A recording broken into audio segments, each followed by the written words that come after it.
raha ny eny tsara fandarana nataon'ny prézidansy eny ianareo dia tao miodiodina fotsiny le valiteny fa tsy milaza ny zavatra mafantanina mazava zay apetraky ny mpanao gazety ray izay. Faharoa,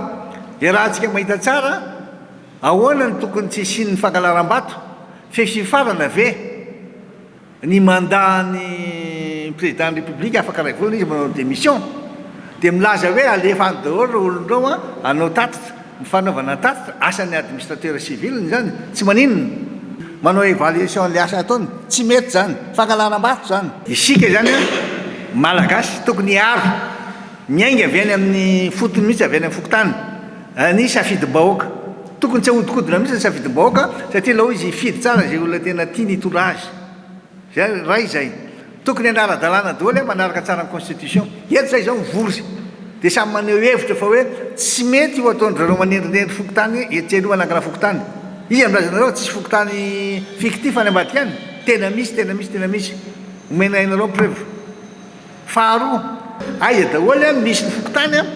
dia inona ny bureau fifidianana misy ao a dia firmarina nisan'ny fokotany firmarina nisan'ny bureau fifidianana fa hatramin'izao dia mbola misy foana le fanaka-tsakanana mivoaka tamin'ny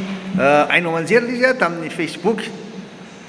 ditanao koa zavatra mitranga zao aminay a le compte hoe maraka ravalomanina officialy a nidirandrareo dia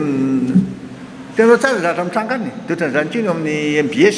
niara-ni asa mifampitantana tamin'ny zeny misy tamin'ny voalohany nanao an'io zavatra io zay le raha antsika nay tao mifantatrahana ny asa tena tsy laitra atoroany raha tena manderaka be miaraka mitato vokany zao tsika rehetrrehetra matetika mahatonga ny ady dia eo amin'ny risy mpifidianana io afoana lizy any amin'le resaka le hoe firy ny isan'ny bureau mpifidianana engany ka mba andeha amizako ny tokony ho izy le izy fa raha tsy zany a raha ny anjoantsika menakavy ato a manahy zay ohatra tamin'le amin'izao fotoana sao teo anatrehan'le lisy fifidianana ity dia miteny zay dia tsy vitany hoe miteny zay fa manao niezaka rehetrarehetra anitsinany lizy aloha dia mbola tsy tara loatra dia atramin'izao tsika miteny zao a mbola manao zay manitsy an'le izy manahy zay amin'ny resaka le hoe tomobile nyzaraina tamin'ny délégué moto nyzaraina amin'ny any amin'ny commune manahy zay vahoana hatramin'izay tsy nyzaraina rehefa tena mpandroso tsy hita zay tsy nyzaraina leny alambe le priorité